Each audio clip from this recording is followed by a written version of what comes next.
نسايمها الشذية. أهلا بكم، حل الضياء بحلكم والمسك عطر أرضنا والعنبر، البدر أمسى مشرقا بقدومكم والليل قد حل مضيئا يسفر.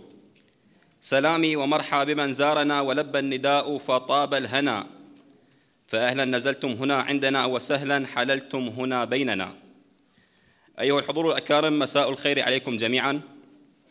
ها هي سفينتنا تمخر عباب هذا البحر المتلاطم بأمواجه العالية، وكلها ثبات على تحدي الصعاب وتجاوز العقبات لتصل لبر الأمان، وترسو في ميناء الإخاء بعد أن غامرت وصبرت وصابرت، وكان لزاما عليها أن تأتي بالجديد من الجواهر التي جمعها غواصوها المهرة لتعرضها في سوق المحبة والنقاء، حيث وضع حجر الأساس لبيت الرحمة للمسنين والطفولة ومساعدتهم وتخفيف أعباء الأمراض التي يعانون منها.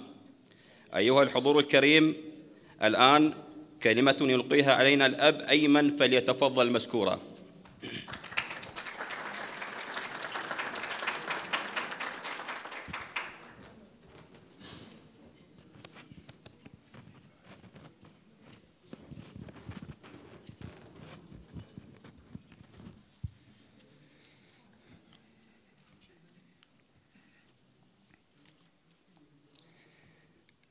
السيدات والسادة المحترمون، مساء الخير. أيها الإخوة والأخوات الأحباء، باسم كنيسة مار يوسف الكلدانية في مدينة السليمانية نرحب بكم أفضل ترحيب في هذا اليوم المميز والمفرح الذي به يوضع حجر أساس بيت الرحمة خاني سوز. نشكركم جميعاً على تلبية دعوتنا لكم لكي نقدم هذه الخدمة لهذا الوطن ولهذه المدينة، وكي تكون بدايتنا هذا اليوم بقوة وعزم كي نستطيع إكمال هذا المشروع والبدء بخدمة الناس الذين هم بأشد الحاجة إلى مساعدتنا ومعونتنا. نشكر بشكل خاص سيادة المطران الدكتور يوسف توما مرقس، رئيس أساقفة كركوك والسليمانية للكنيسة الكلدانية، الذي يسعى دائماً ومنذ تسلمه الأبرشية لتقديم ما هو الأفضل لهذه المدينة، مدينة السليمانية. ونشكره أيضاً على اختياره هذه المدينة لتنفيذ هذا المشروع، والذي هو فريد من نوعه على مستوى العراق وعلى مستوى كردستان أيضاً.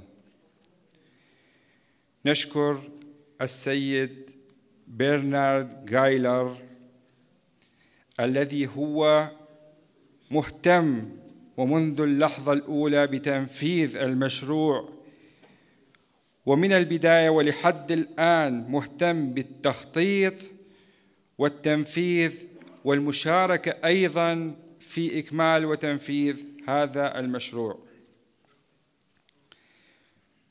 أشكر المهندس قاسم الذي نفذ الخرائط المعمارية، وأشكر أيضاً المهندس ريبين ومكتب تراست الهندسي الذي نفذ سيت المشروع.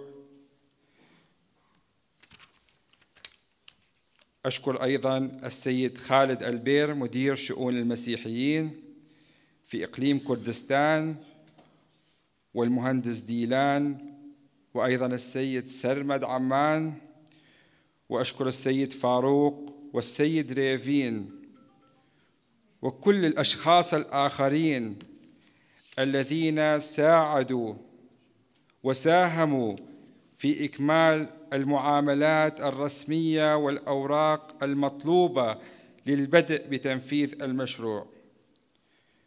أشكر كل الدوائر التي سهلت الأمورات في تمشية المعاملات لإكمال وأخذ الموافقات الرسمية. لا يسعني إلا أن أشكركم جميعاً في هذا اليوم للمرة الثانية على تلبيتكم هذه الدعوة، ونطلب من ربنا أنه يوفقنا في هذه الخدمة، وشكراً جزيلاً.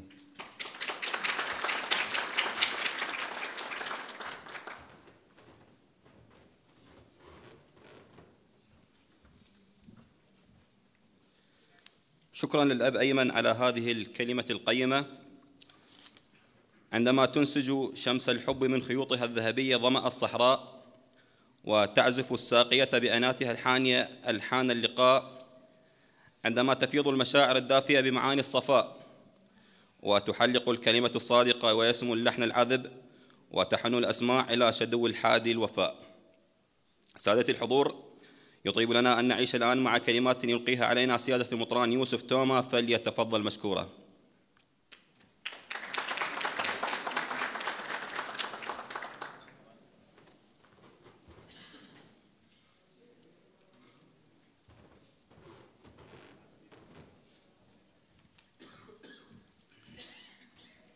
مساء الخير. أعزائي الحضور، أسميناه بيت الرحمة. لماذا؟ لأن عالمنا، لأن منطقتنا، لأن عراقنا، لأن كردستاننا جميعاً بحاجة إلى الرحمة. رحمة الله موجودة، لأن الديانات الثلاثة تحكي عن الله الرحمن الرحيم، إله إبراهيم اللي يرحم الإنسان، لأن المسيح قال طوبى للرحماء فإنهم يرحمون. لكن هالسنوات الأخيرة شفنا يوجد ديانات، يوجد تعصب للديانات، لكن كأن الديانات افتقرت إلى هذه الرحمة، فما عاد الإنسان يشعر بضرورة هذه الرحمة لهذا الخالق اللي خلقنا وأحبنا ووضعنا في هذه الحياة الجميلة الرائعة، خصوصا في هذا البلد الرائع. تزامنت فكرة بيت الرحمة مع الصعوبات اللي حدثت في بلادنا مع داعش واحتلال ثلث العراق، مع الجهد الهائل لكل القوات، البيشمركة والجيش والحشد، كل القوى اللي دافعت عن البلد لطرد هذا الكابوس. هذا الكابوس أدى إلى قيام حاجات، إلى هجرة ناس، إلى ترك الضعفاء، أطفال ومسنين تحت رحمة القدر. ولهذا أردنا أن لا يكون القدر هو التعاسة. بعد ما استقبلنا في أبرشيتنا في كركوك والسليمانية عدد من الناس المسنين، واكتشفنا صعوبة الاعتماد كما في السابق على الدولة فقط. الجهود الشخصية والقطاع الخاص والمنظمات والناس الطيبين مدعوين إلى المساهمة في نهضة هذا البلد. أردنا أن تكون النهضة من خلال هذا البيت، بيت الرحمة. سوف توزع عليكم نسخ من هذا الكتاب اللي بالحقيقة هو اللي صاحبه حرك العلاقة بيني وبين السيد برنار جايلر المهندس. موجودة من الصفحة الأولى لما التقينا أول مرة في باريس، وهو كان عنده رغبة بالمساعدة للعراقيين في فرنسا. فقلت له أنا عندي مشكلة مع العراقيين في العراق، فتعال زورني وراح نشوف.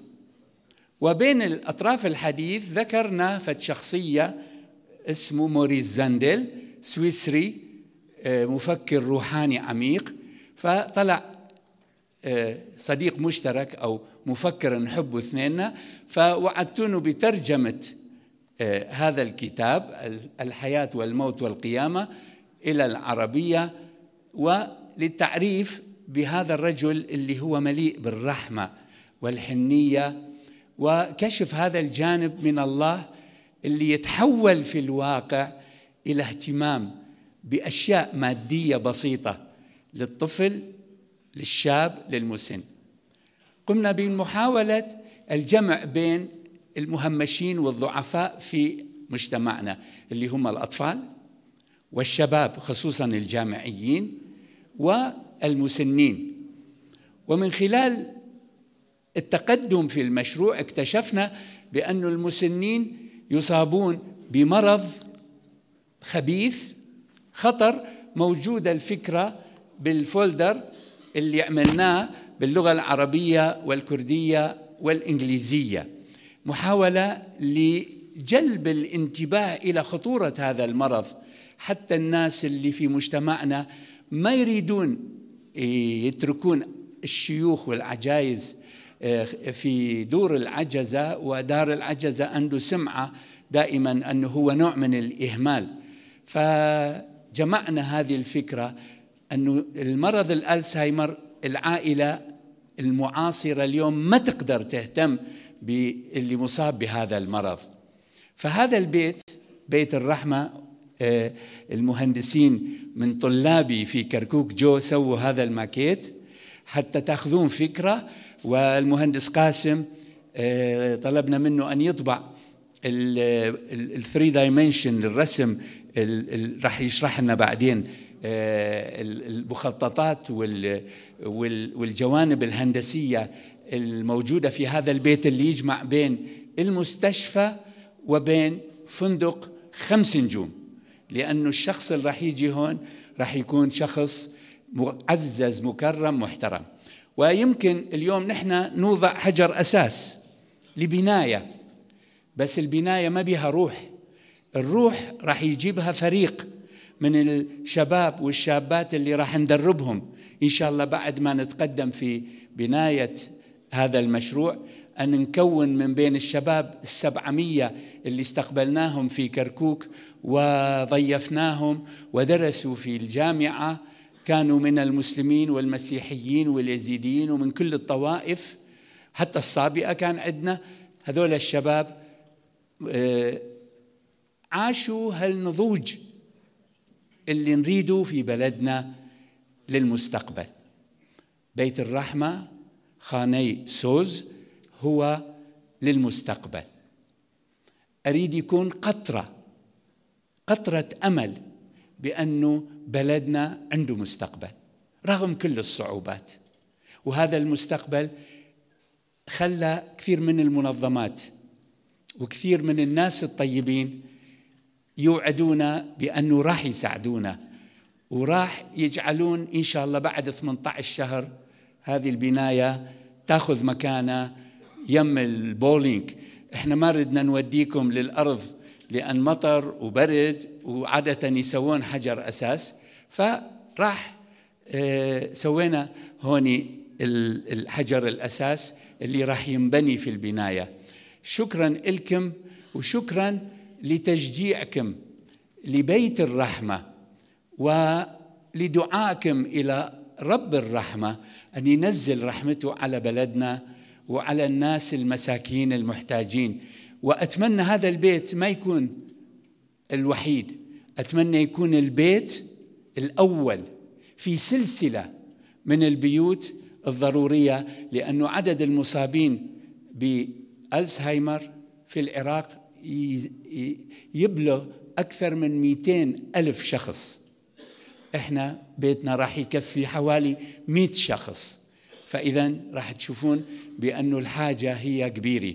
لكن نتمنى أنه بيت الرحمة في السليمانية يصير هو النموذج اللي يجون يقتدون بينه ويمشون على القانون والوضع اللي راح نحطه في سبيل أنه الإنسان يبقى يحتفظ بكرامته في مثل هذا البيت. شكرا على جيدكم، وشكرا خصوصا الهيرو خان اللي شرفتنا بمجيئه، وأريد أشكر بواسطته المرحوم مام جلال اللي هو اللي تبرع بالأرض إلنا. الله يرحمه ويسكنه فسيح جنانه، ويرحم كل الطيبين اللي ماتوا، ويحفظ كل الموجودين اللي ساعدونا. الله يبارك بكم.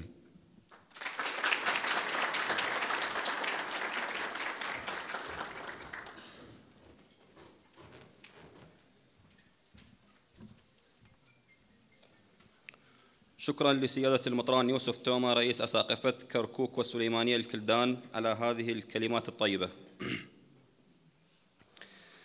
يستاهل الصبح وجهك والفرح ثغرك، طفل يفتح بدنيا فرحتك زهرك، ويزف سعد الليالي البيض في كونك.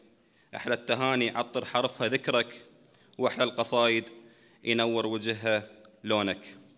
الحضور الأكارم، الآن كلمة للمصمم المعماري الفرنسي السيد برنارد غايلر والمنفذ المعماري السيد قاسم إبراهيم، فليتفضلا مشكورين.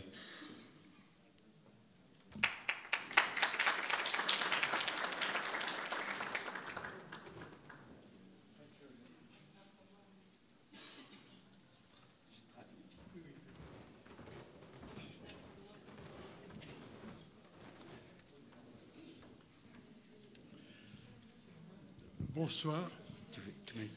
Oui. Voilà. Et je par petit mot à chaque fois. Oui, oui. Bonsoir.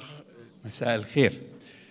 Je suis ému, très ému par la qualité de l'auditoire qui est là ce soir pour ce projet. أنا كثير متأثر من نوعية الجمهور اللي دا يسمعني في هذا المساء. Mon nom est Bernard Geiler. اسمي برنارد غايلر. Je suis alsacien. أنا من مقاطعة الألزاس في شرق فرنسا. Et j'ai 69 ans. عمري 69 سنة. Il va traduire en kurde. Ah oui. من ناوم برناردا خلقي فرنسا من مواليد 49. 1949. Je suis à la retraite depuis 10 ans. أنا متقاعد من 10 سنوات. من خانة نشينم لدى صالة بيجنا صال. Et mon métier était l'architecture des hôpitaux, des cliniques et des maisons de retraite. مهنتي كانت أنا مهندس المستشفيات والكلينيك والعيادات الطبية. كاركم أوبو أندازياري خستخانة كانوا أو كلينيكانا بوم كإيشي بزيشكيا كان. J'ai rencontré Monseigneur Youssif Thomas Mirkis en 2015 à Paris à propos d'un projet que je voulais développer en Alsace. التقيت بالمطران يوسف توما في نهاية 2015 من أجل مشروع ردت أطوره في منطقتي بالألزاس لاستقبال المهجرين. شاوم كود با مطران يوسف توما لصالي 2015 لبر أوي كمشروعك آوا بنائك آوا دروسكين لمنطقتك خوي لشوينك خوي. Monseigneur Youssif m'a convaincu que le vrai problème n'était pas en Alsace, mais était en Irak, pour réussir à permettre aux jeunes et aux populations des minorités de s'ancrer dans votre pays. قنعني المطران يوسف بأن المشكلة ما هي في الألزاس في فرنسا، لكنه هي في العراق، حتى نسمح للشباب بالتجذر وبناء البلد. مطران يوسف بيوتم ككيشكا أونية كلا فرنسا بيكين كيشكا مان زياتر بيوسمان بوشتيا كلا عراق بكرة بو أوي وابكين أم جنجانا إشكان وجيبان جان دركبه. Et j'ai créé une ONG pour venir vous aider en réponse au titre du livre de Monseigneur Sacco qui disait « Ne nous oubliez pas ». على أثر قراءتي لكتاب المطران البطرك لويس ساكو اللي كان مطران هاي الأبرشية لا تنسونا خلقت منظمة من أجل هذا المشروع. لكتابكي مطران لويس ساكو مطراني أم كنيسة بو بيش مطران يوسف توما نسرابو ايوام لبير نكردوا مشروعكم داناوا بو أم شويني ايوا. Il y a plus d'un an, Monseigneur Youssif m'a demandé de venir en toute urgence à propos du projet de Souleymania. قبل سنة وشهرين المطران يوسف قال لي تعال كثير مستعجل لهذا المشروع ما السليمانية. بيش صالك ودومان مطران يوسف بيوتم ببلا أبي بيتلام لبر أوي أو شويني كدابين ما كردوا بو أو خانة. Il s'agissait de penser un projet sur un terrain mis à disposition par le gouvernement, un terrain très difficile en plein centre-ville. Voilà. المشكلة كانت أنه عندنا أرض أعطيت لنا لمثل هذا المشروع موجودة في كتلة لازم نبدي بالمشروع بأسرع وقت. كيشا كمان أو بوك شوينك مان بو دابين كراوة بو أم خانية بلام شوينكا لسر شوينيكي برزة بابلين لجاية لبر أو أبوايا ببلا دز بإيش بكين. Le projet donc représente 4500 mètres carrés sur 5 niveaux. مساحة البناء 4500 متر مربع على 5 طوابق. مساحة بناءك 4000 متر مربع لسر 5 قاط لسر 5 قاط دروستكره. Parce que le terrain est très en pente, il y a 12 mètres 50 de différence entre la partie haute et la partie basse. بين الجانب الأعلى والجانب الأسفل 12 متر على تلة فكان لازم أتكيف على الأرضية. لبيني بشي دوا وبشي بيشوا دوانزا متر هبو لبر أو أبوايا نقشة كم لسر أو أساسة دابنا. Le projet comporte donc une partie Alzheimer et pour les maladies neurodégénératives, mais aussi une partie pour la petite enfance. المشروع يشتمل على طابقين للمصابين بمرض الألزهايمر، لكن هناك في الأعلى روضة للأطفال حتى لا يكونون المحرومين من شوفة الأطفال المصابين بهذا المرض.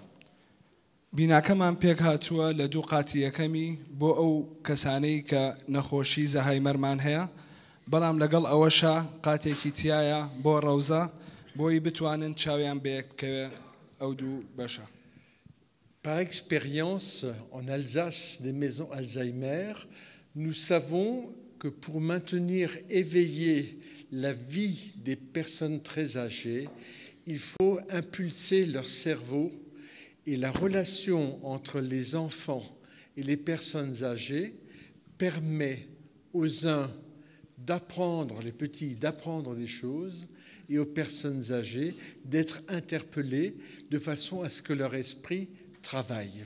الخبرة اللي عندنا في منطقة الألزاس بخصوص مرض الألزهايمر هي أنه حتى يبقى دماغ المصاب بالألزهايمر واعي احتكاك مع الطفولة كثير يفيده. أو خبري كور ما قرتوا لألساس لو شويني كاك برنات لويا لسر نخوشي زهايمر بو أوي كميشكي أو كسي كتوشي نخوشي زهايمر بو وكو خوي بمينيته وزياتر تطورنا كنخوشيكي أبي لقل هالسوكاوت لقل نالام كازياتر. Je voudrais maintenant vous présenter les 5 niveaux qui vont être projetés sur un écran qui est là. Et au fur et à mesure, je donnerai les grandes idées étage par étage. أريد أقدم لكم هسه البناية المكونة من 5 طوابق، كل طابق واستعمالاته. استج بناكة مشان أي كبيك هاتوا البيانشقات وهر قاتە و پێویستایەتێکی. Voilà. Je vais donc me déplacer. Alors, je vous présente M. Kassim, أقدم لكم المهندس قاسم qui est architecte. المهندس المعماري اللي قام بالشغل على الخرائط من أكثر من سنة. C'est mon bras droit. هذا إيدي اليمين. Voilà. مهندس قاسم أو أندازيارية أندازياري معمارية أو هنا أندازة كردوه أويش دسي راستي كاك برناردا. Nous allons donc d'abord regarder le plan du rez-de-chaussée. ننظر إلى خريطة الطابق الأرضي. سيري نقشي قاتي أرزيكين. It's coming. Non, non, pas ça. Voilà. Voilà. Non, pas ça. Ceci. Voilà. Okay. Kassim, ok. Can I go there? Oui, oui. Moi, je traduis. Je t'écoute. Tu peux prendre ça et moi, je traduis d'ici.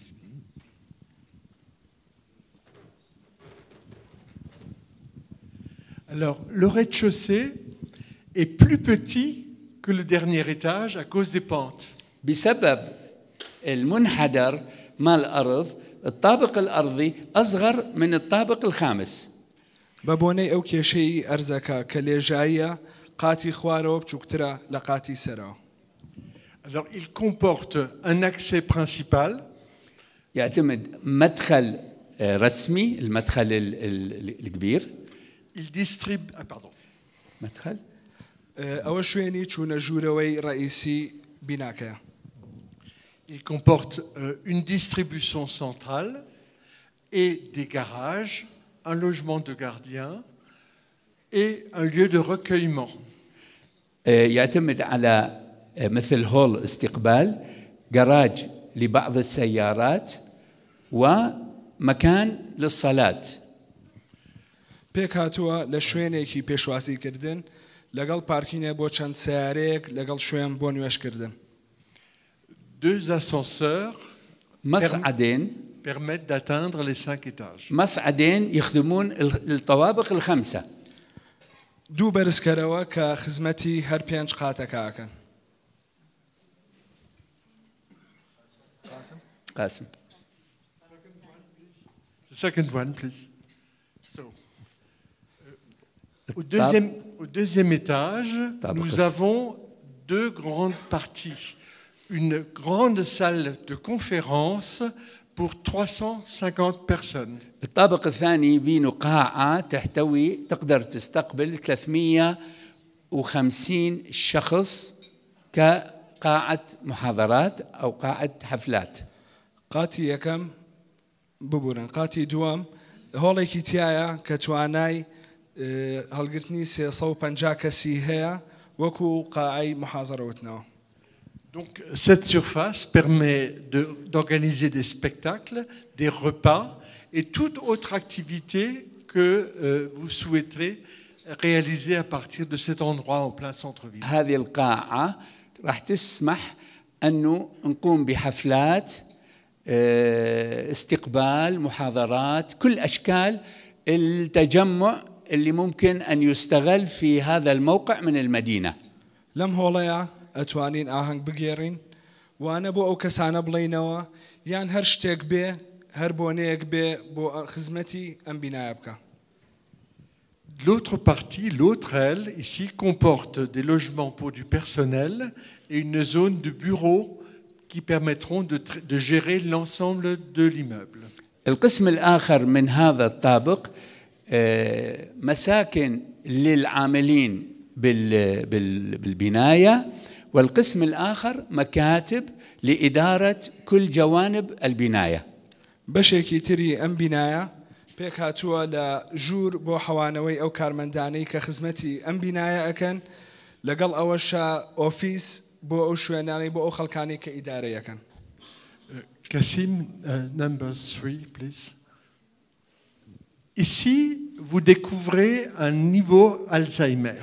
هذا هو طابق الألزهايمر، الطابق الثالث.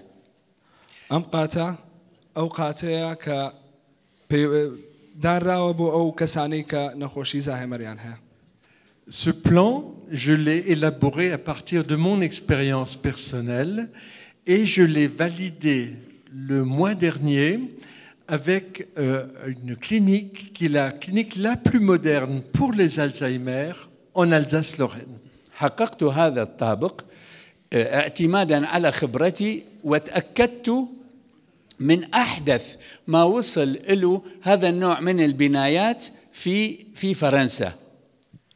أم نقشي أم قاتم لسر أو دعناوة لطازترين شيوة ومودرترين بابلين نقشة كلا فرنسا بكاريت. Le principe d'organisation des chambres de malades est fait de sorte que lorsque l'on entretient les locaux techniques, on n'ait jamais besoin de déranger les malades. المبدأ اللي اعتمدتونه في بناء هالمساكن هو أنه من نعمل تصليحات في أي جزء من هالشقق ما نزعج المريض في الغرفة. ئەو شتەی کە ئەم نەخشەیەم لەسەر داناوە ئەگەر لە هەر شوێنێکی ئەم بینایە با بڵێن بیناسازی هەبێ یان چاکردنەوە هەبێ تەئسیر لەم قاتە ناکە و هیچ بێزاریان ناکە لە نەخۆشەکان. Ce principe, on l'a élaboré pour une très grande clinique à Strasbourg et l'ensemble de la clinique de Sainte-Anne à la Robertsau a été réalisé de cette façon-là, à la satisfaction entière des médecins et de la direction de l'hôpital. حقق هذا النموذج في مدينة ستراسبورغ في الألزاس في شرق فرنسا نجاح كبير وفرح للعاملين وللأطباء، يعني هذا كلش يرضي المختصين بهذا المرض. ئەم نمونەی کە لێرە دامناوە زۆر دڵخۆشکەر بوو بۆ ئەو کەسانەی لە فەڕەنسا ئەم نەخشەیان بینیوە. Le principe consiste à partir d'une zone centrale qui comprend les ascenseurs, mais aussi le bloc technique infirmier, au milieu de l'ensemble, de distribuer les pièces. يعتمد فكرة هذا الطابق على مكان مركزي للممرضين واللي يعملون في الطابق ومنا ينطلقون إلى كل أنحاء الطابق مع وجود مكاتب وخدمات. بەشێکی داناوە لەسەر ئەم قاتە کە بەشێک بێ بۆ ئەو کەسانەی ئەو کارمەندانی کە لەم قاتەیە ئیشەکەن لەگەڵ ئیدارەی ئەم بەشە با بڵێن و لەوێشەوە شوێنێک کە بتوانن هەموو قاتەکان بچنە سەر هەموو قاتەکانی ئەم بینایە. Les chambres ont une capacité de 1 ou 2 personnes, ce qui permet de recevoir par étage 21 x 2, 42 personnes. الغرف معمولة لشخص واحد أو لشخصين، ممكن نستقبل 21 أو 42 شخص في كل طابق. ژوورەکان وا دانراوە کە جێگای یەک کەس یان دوو کەس بێتەوە. ئەتوانین 20 تا 42 کەس پێشوازییان لێ بکەین لەم قاتەیە. Pour les repas, nous avons une zone de vie qui est alimentée par une cuisine centrale par étage. Pour que chaque niveau soit indépendant. في كل طابق أكو مطبخ وأكو منطقة حياة، يعني مكان للراحة، مكان للطعام وإعداد الأكل في كل طابق أكو مزدوج، يعني هذا الشيء موجود في كل طابق. لهر قاتێک چێشتخانەیەک هەیە و هەروەها شوێنی ناخواردن هەیە کە ئەو دوو شوێنە با بڵێن چێشتخانە و شوێنی ناخواردنەکە هەمووی بەیەکەوە. La sécurité, parce que c'est très important dans un hôpital, est réalisée par 3 escaliers. Un escalier central, un escalier en extrémité de ce pignon et un 3e escalier sur la façade opposée. الأمان مهم جدا في مثل هذه الأمكنة، ولهذا أكو 3 درج خروج اضطراري في كل طابق. ئاسایش زۆر گرنگە لەم جۆرە با بڵێن بینایانە لەبەر ئەوە لە هەر قاتێک سێ چوونە دەرەوەی خێرا هەیە لە کاتێک هەر شتێک ڕوو بدە. Le quatrième étage, donc l'étage suivant, est exactement le même et il est destiné non seulement aux Alzheimer, mais aussi à permettre de gérer la fin de vie. Donc c'est une maison qui permet de prendre en compte des gens qui sont mourants et pour les accompagner correctement. الطابق الرابع أيضا مثل هذا الطابق لكن بينه خصوصية أنه ممكن نستقبل الناس اللي يصلون إلى مراحل الأخيرة من عمرهم وهذه المرحلة جدا مهمة تحتاج إلى عناية خاصة ومختلفة. قاتی چوار هەمان نەخشەی ئەم قاتەیە لەو قاتەیە ئەتوانین پێشوازی لەو کەسانە بکەین کە ئەگەنە با بڵێن آخر مەرحەلەی آخر عمریان ئەتوانین پێشوازیان لێ بکەین لەو قاتی چوارەمە. Kassim, le niveau 5, s'il vous plaît. Voilà. Alors ça, c'est le dernier étage. C'est celui qui reçoit l'école maternelle, qui lui est accessible, bien sûr, par l'ascenseur, mais essentiellement par un accès séparé, parce que le terrain est alimenté par deux routes, une basse et une haute. هذا الطابق يحتوي على المدرسة أو الروضة ويمكن الوصول إليه إما بواسطة المصاعد من داخل البناية أو بواسطة الشارع الخلفي اللي هو بمستوى الشارع. ئەم قاتە پێک هاتووە کە ئەو شوێنەیە کە ئەتوانم مناڵەکانی تیا پێشوازی لێ بکەن لە دوو ڕێگاوە ئەتوانم گەن ئەم قاتە یان لە ڕێگای ئەو بەرزکەراونەی کە ناو قاتەکەیە هەیە یان لەسەر ئەو جادەی پشتەوە کە مستەواکەی ئەگاتە مستەوای ئەم قاتە. Alors, donc, dans ce cinquième niveau, on va d'abord regarder la partie école qui est en fait cet élément-là. Il comporte une entrée, des bureaux, une grande salle pour les loisirs des petits-enfants et 4 salles de classe. هذا الطابق طبعا بس ملاحظة إذا مكتوب طابق رابع لأن باللغة الفرنسية ما يعدون مثلنا احنا نعتبر الطابق الأول الأرضي هم لا يسمونه الأرضي والثاني يسمونه الأول فبس حتى أوضح هاي ملاحظة.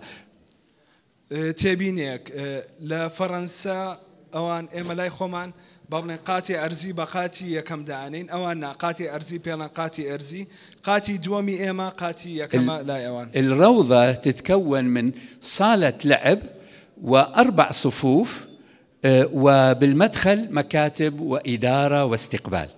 أو دانجا بيك هاتوا لتشوار شوين لقل أوفيس لقل شويني ياري كردن.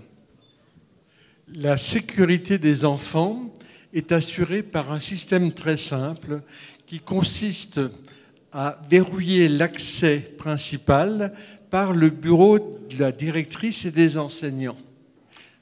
أمانة أو ضمان أمانة الأطفال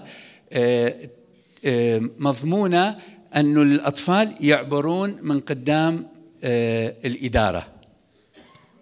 پارێزگاری کردن لەو مناڵانە ئەوەیە کە هەموو مناڵەکان بەرامبەر لە با بڵێن لە لای ئیدارەکەەوە تێئەپەڕن بۆیە زیاتر شوێنەکە ئارام بێ و ئەمین بێ. De l'autre côté, à la fin du couloir, il y a une zone extérieure qui est un jardin d'enfants, c'est-à-dire en fait la reproduction au XXIe siècle des jardins de Babylone à Suleymania.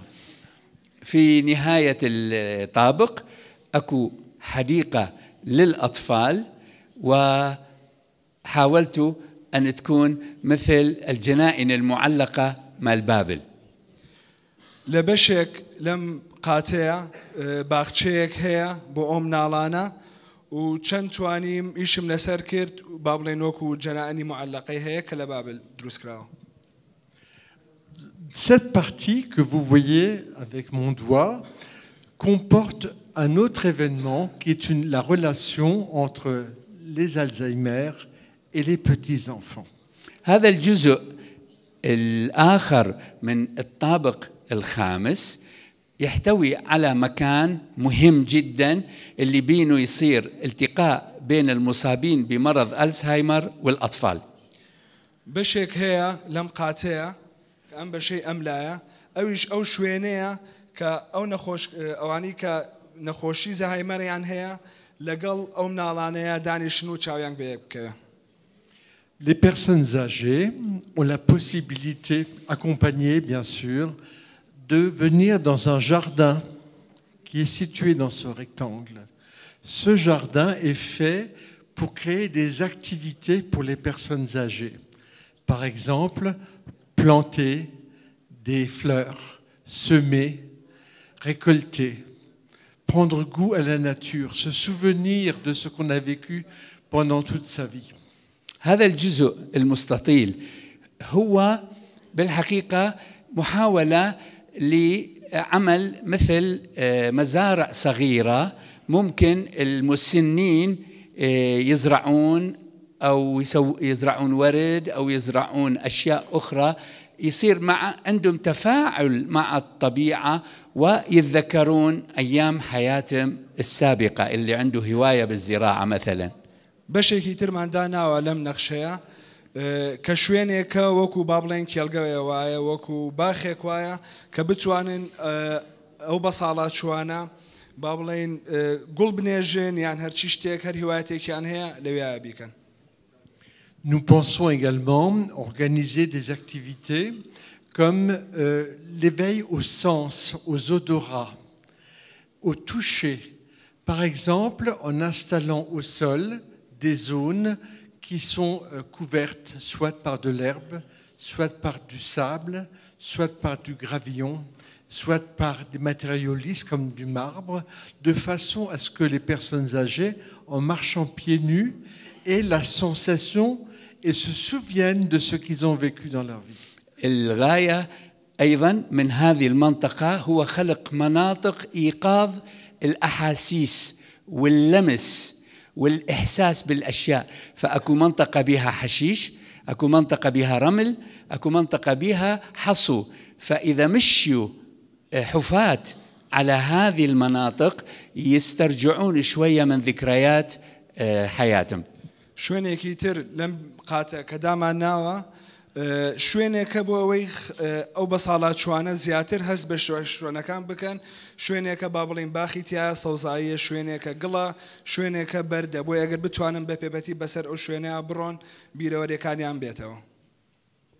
Le hall en jaune ici au milieu permet la liaison entre les étages mais aussi entre la cour de récréation et l'espace pour les personnes âgées. Comme ceci, on peut emporter les petits vers les personnes âgées ou l'inverse, au fur et à mesure des programmes. هذا الممشى الأصفر بالوسط هو مكان الالتقاء بين المنطقتين، منطقة اللعب مع الأطفال ومنطقة المسنين، ونقدر نودي المسنين عند الأطفال أو العكس فيصير مثل ممشى للحياة واللقاءات معهم. ئەو ڕاڕەوەی کە بەزەر لە ناوەڕاستدانراوە ئەو ڕاڕەوەیە کە ئەو بەشەی مناڵەکان لەگەڵ بەشی بەساڵات چووەکان بە یەک ئەبەستێتەوە و ئەتوانن بەسەر یەکا بڕن. Mr. Kassim, can we show the elevation, please?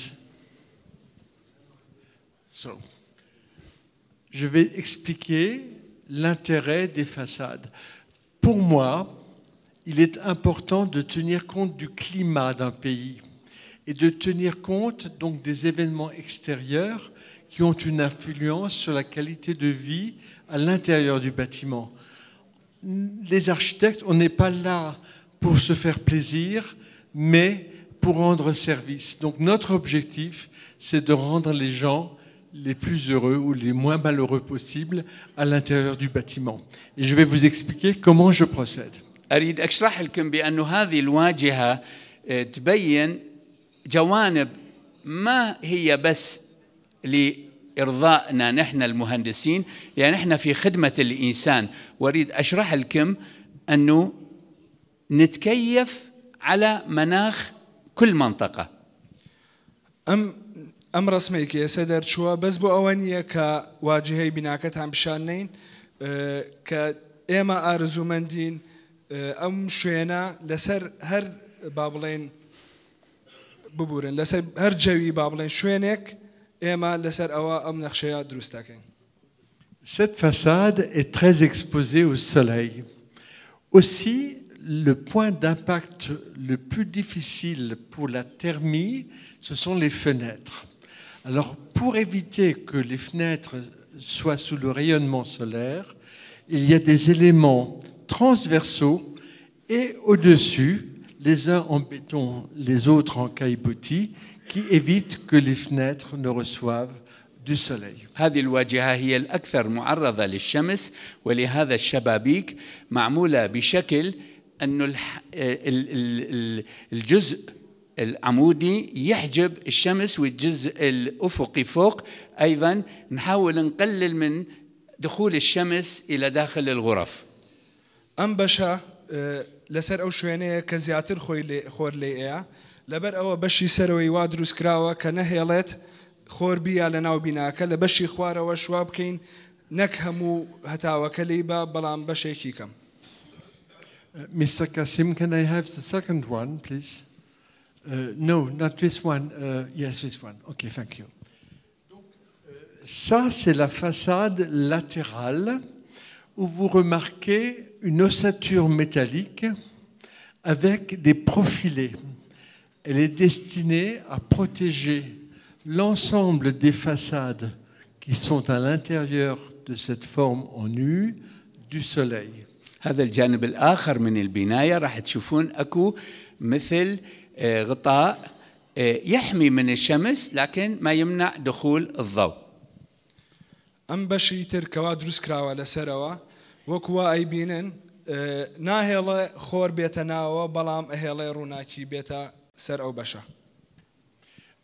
On peut revenir sur. You can show.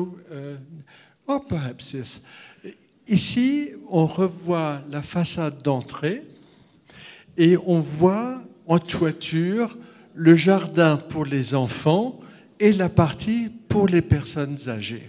هذه نظرة عمودية للواجهة اللي شفناها، ونشوف حديقة الأطفال وحديقة المسنين. لەم ڕسمیا بۆمان دەرەکەوێ ئەمە لە بەشێکی سەرەوەیە ئەو شوێنە دەرەخا کە باخچەی مناڵەکانە لەگەڵ ئەو باخچەی کە با ساڵات شۆکان تێدا دانیشن.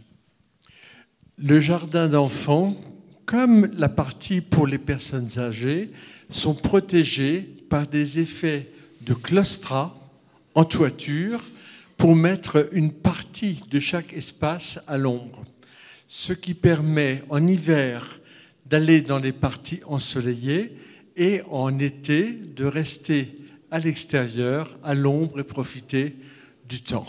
هذه الفسحات اللي الخارجية بها جانبين، جانب مغطى حتى بالشتاء ممكن يروحون بالشمس وبالصيف ممكن يروحون بالظل. شوێنێک دانراوە وا دروست کراوە ئەم شوێنە کە زستانانیش بتوانن بچونە بەردەم هەتاو و هاوینانیش لەبەر سێبەرەکەیە دانیشن. Cette façade n'est pas protégée du soleil parce qu'elle est au nord. Donc ce n'est pas nécessaire. هذه الواجهة الأخرى هي باتجاه الشمال، ما محمية من الشمس لأن ما تجي لها الشمس الواجهة الشمالية. ئەم بەشەی تر وا دروست کراوە کە هەتاو لێینەیە ئەم بەشەی پشتەوە. Mr. Kassim, please another one. Thank you. Ceci est l'entrée de l'école.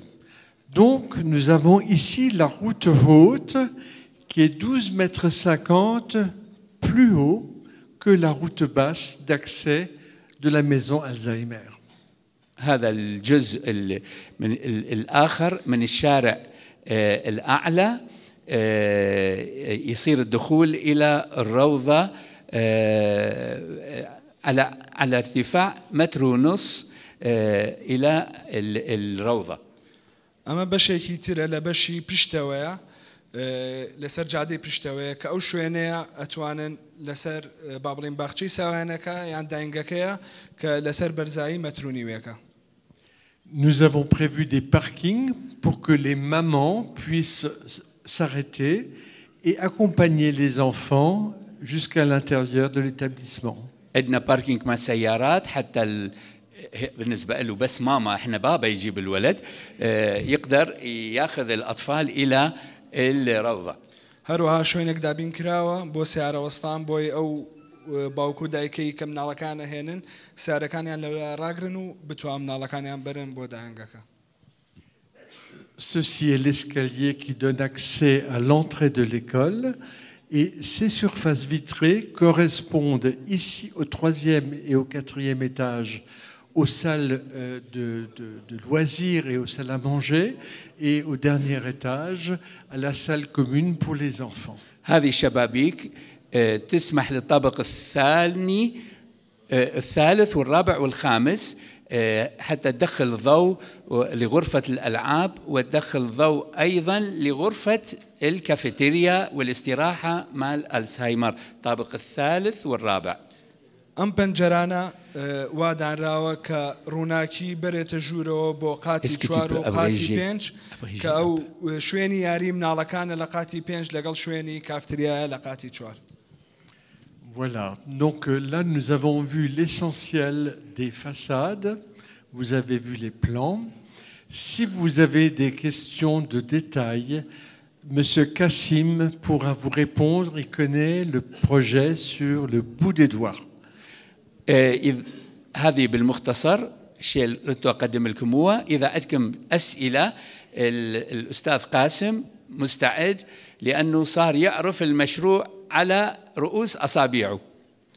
بە کوردکراوەی بۆمان شەرحکردن کە ئەم بینایە لە چی پێک هاتووە ئەندازیار قاسمیش حازرە لێرە ئەگەر هەر کەسێک پرسیارێکی هەیە ئەتوانێ بیکە. Pour terminer, je voudrais vous redire merci d'être là et vous dire aussi que je crois que lorsqu'on passe dans une période difficile, il suffit parfois que quelques projets démarrent et enclenchent une énergie positive qui fera que le lendemain seront plus souriants pour vous. أريد أقول لكم في كلمة أخيرة أنه أحيانا مشاريع صغيرة جدا ممكن أن تكون حافز ومحرك للأمل حتى المستقبل يكون أجمل بكثير من الماضي. ئەمێ شتێکی تان پێ بڵێم کە جاری وا هەیە پرۆژەیەکی بچووک وا ئەکا کە ئاشتی و زیابێ بۆ پێشبردننی ئەم وڵاتە لەگەڵ ئەوەشە با بڵێن پێویستمان پێیەتی و زیاتر پێویستمان پێ بێ لە داهاتوە. Merci Monseigneur Youssif, parce que sans vous, rien n'est possible. شكرا سيدنا يوسف لأن بدونك ولا شيء ما كان يتحقق. زور سواس.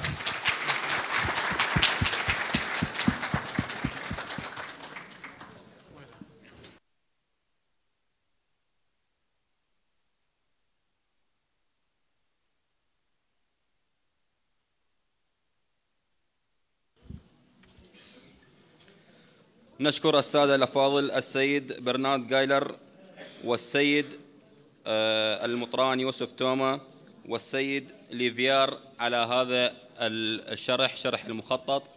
والآن سادتي الكارم نتابع سوية فيديو مصور عن مشروع بيت الرحمة والزهايمر.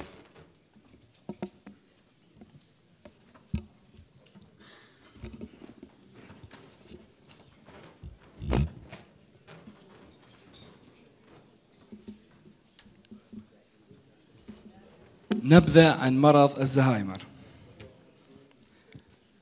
الزهايمر مرض يتحدى عالم اليوم. في عام 1906 كان الطبيب النفساني الألماني ألويز الزهايمر أول من شخص هذا المرض كإصابة في الدماغ، لكن تبينت للباحثين بعد 60 عاما تفاصيل المرض، فهو ليس شيخوخة طبيعية. لا يزال الزهايمر يخيف الكثيرين لأنه يرتبط باضطراب الذاكرة، كما أن وقعه الاجتماعي يبقى كبيرا جدا. الزهايمر مرض يصيب كل المجتمعات. يعتقد الباحثون أن 1 على 6 من الأشخاص يمكن أن يصاب بالزهايمر، أي هناك 200 ألف حالة جديدة كل سنة في بلادنا. ويرتبط بازدياد معدل الأعمار في العالم بفضل تحسن الخدمات الطبية. ويظهر الزهايمر عموما بعد سن 65 سنة بلا سابق إنذار. كما يعتقد أن 1% منه فقط منه وراثي، وإصابة النساء به أكثر من الرجال. حيثيات مرض الزهايمر: يدمر مرض الزهايمر بشكل لا رجع فيه خلايا الدماغ العصبية، ولا يعرف السبب بدقة، إذ قد يكون لتراكم البروتين الذي يؤدي إلى تلف الخلايا العصبية. أما أعراضه الأولى فتبدأ باضطراب الذاكرة والكلام والقيام بحركات غريبة وفقدان التعرف على الأشياء والأشخاص، ولا يظهر ذلك فجأة وإنما تدريجيا وبهدوء. لكن استفحال المرض يفقد صاحبه استقلاله المعرفي ثم الفيزيولوجي والسلوكي، وقد يصاب بالكآبة والتراخي وعدم التفاعل مع المجتمع والميل إلى العزلة وتدني المهام الحيوية. أين العلم من مرض الزهايمر؟ حتى اليوم لا يوجد علاج شافي تماما من الزهايمر، لكن يمكن للعلاجات أن توقف تطوره وأعراضه.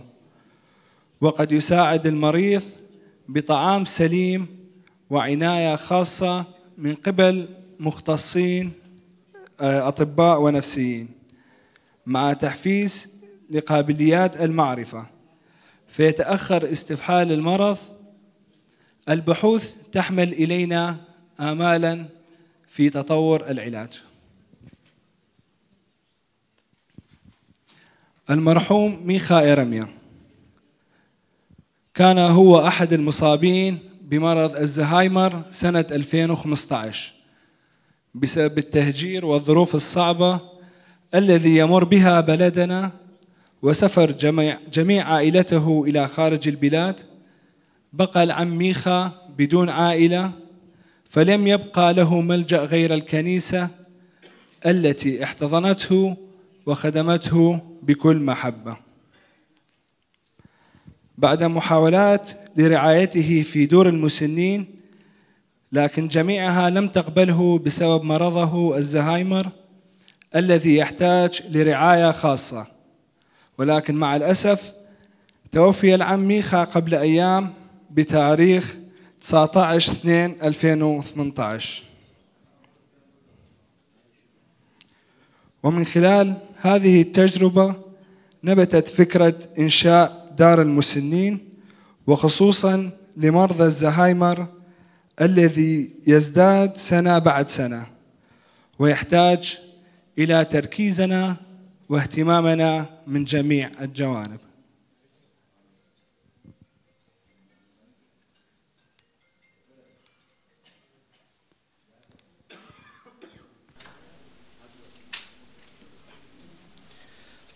قبل الختام السيد المطران يوسف توما يوضع حجر الأساس ويلقي الكلمة لمشروع بيت الرحمة.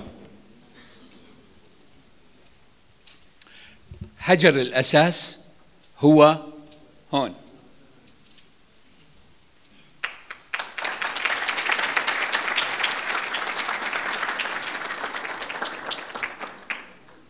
لمن يكتمل البناء بعون الله، هذه الحجرة راح تنبني داخل البناية وتبقى ذكرى لهذا اليوم 22/2/2018.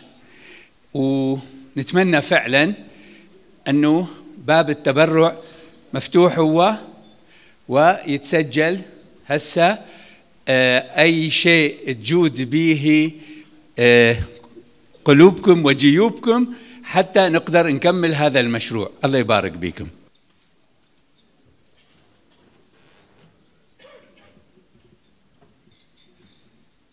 مثل ما ذكر سيادة المطران يوسف أنه باب التبرع مفتوح، كل واحد يجود نفسه يقدر أنه يتبرع، يشعر أنه يشارك في هذه المشروع، في هذا المشروع اللي هو في خدمة هذه المدينة وفي خدمة هذه الشريحة المتعبة من الناس. بإمكانه أنه يوزعوا لكم أوراق، يأخذ ورقة يكتب اسمه، بعدين إذا يحب بأي طريقة يتبرع.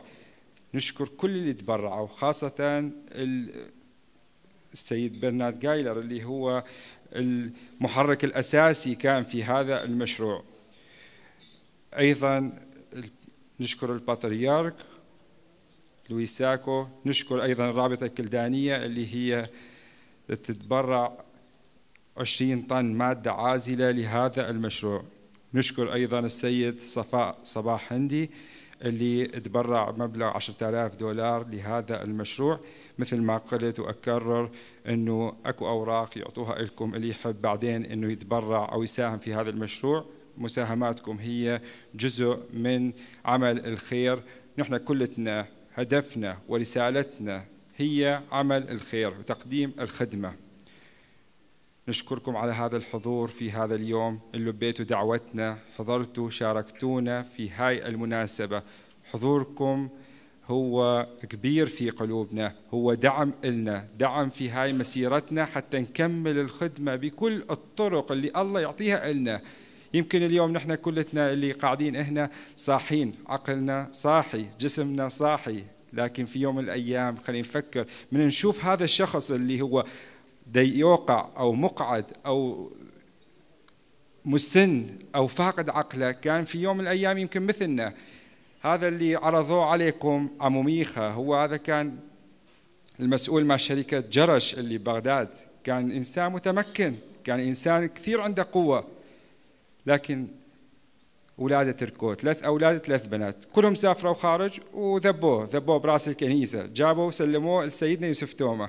سيدنا يوسف توما أيضا سلم لنا بالكنيسة، ونحن مع سيادة المطران يوسف توما هاي 3 سنين نداري ومستعدين نخدم أي واحد كان، لأنه نتذكر من نخدم كل ما فعلتم، يقول المسيح، كل ما فعلتم بأحد هؤلاء إخوتي الصغار فبي فعلتموه. وكأنه نحن عندما نعمل الخير مع أي شخص، نحن بدنا نفعل هذا الخير مع الله بنفسه، بدنا نقدم الخير لله بنفسه. بدنا نشوف الفقير، نساعد الفقير، نمد له يد العون بأي وسيلة كانت، مو فقط بالفلوس، لأن أكو مرات من أنطي فلوس من يكون أكو ما عندي هاي المحبة للآخر، راح يكون هناك مشكلة. مرات المحبة اللي مع الشيء القليل أفضل من الشيء الكثير وبدون محبة.